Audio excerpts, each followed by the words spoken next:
parole aux associations.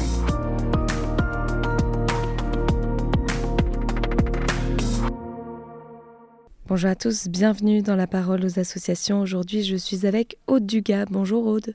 Bonjour. Alors, vous êtes directrice académique de la section francophone de la chaire internationale de bioéthique Jérôme Lejeune et vous venez d'organiser un congrès international à Rome sur la splendeur de la vérité dans la science et la bioéthique. Alors, pourquoi avoir choisi ce sujet ? Parce que d'abord, c'est un très beau sujet qui est une invitation à renouer avec la joie de l'intelligence qui découvre la vérité.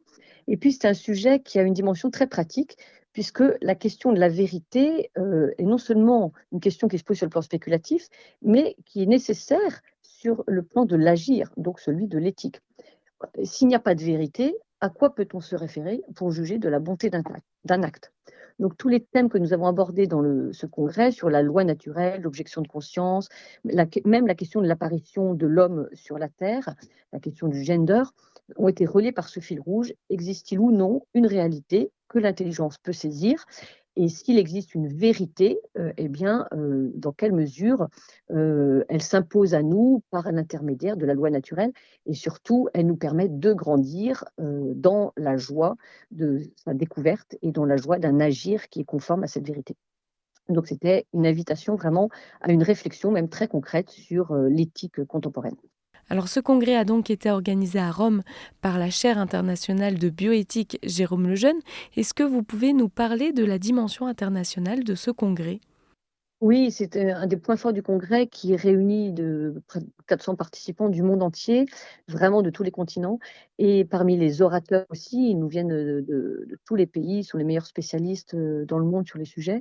Et parmi les partenaires, cette année, nous étions très heureux d'avoir 40 partenaires, parmi lesquels le prestigieux Institut Kennedy, l'Institut Pellegrino, la Georgetown University de Washington, ou les grands instituts de bioéthique, la Catholic University d'America, la Fédération internationale des médecins catholiques, les Chevaliers de Colomb, enfin voilà, il y en a beaucoup. Et c'était un support très important qui montre vraiment la dimension internationale de ce congrès qui est devenu incontournable dans le domaine de la bioéthique. Et alors, qu'est-ce que vous retenez comme point fort de ce congrès ? Alors, tout était passionnant, bien sûr. Peut-être 3 idées phares. L'intervention sur la dysphorie de genre du professeur Sapin, donc chirurgien de grande expérience en ce domaine, qui a rappelé que la différence sexuelle est une réalité objective et qu'il faudrait chercher les causes de cette augmentation des troubles, en fait, de cette identité aujourd'hui. Une table ronde passionnante sur la création du monde et l'apparition de l'homme sur Terre, avec notamment le professeur Carfi, qui était astronome, et Olivier Bonassis, bien connu en France, qui ont montré la convergence et la complémentarité des connaissances des sciences expérimentales et de la révélation concernant la création du monde et de l'homme. C'était absolument passionnant. Et puis, une conférence de clôture de Jean-Marie Leméné qui nous a raconté tous les travaux de Jérôme Lejeune sur l'apparition du premier homme sur la Terre, donc d'Adam et Ève, et qui nous a rappelé la nécessaire humilité du savant face à l'intelligible qu'il connaît très peu.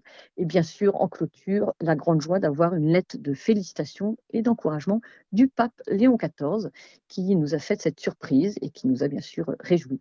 Eh bien, merci Aude pour ce partage et on peut retrouver toutes les conférences sur le site internet chairebioéthiquelejeune.org. Je vous souhaite une très belle journée et je vous dis à bientôt.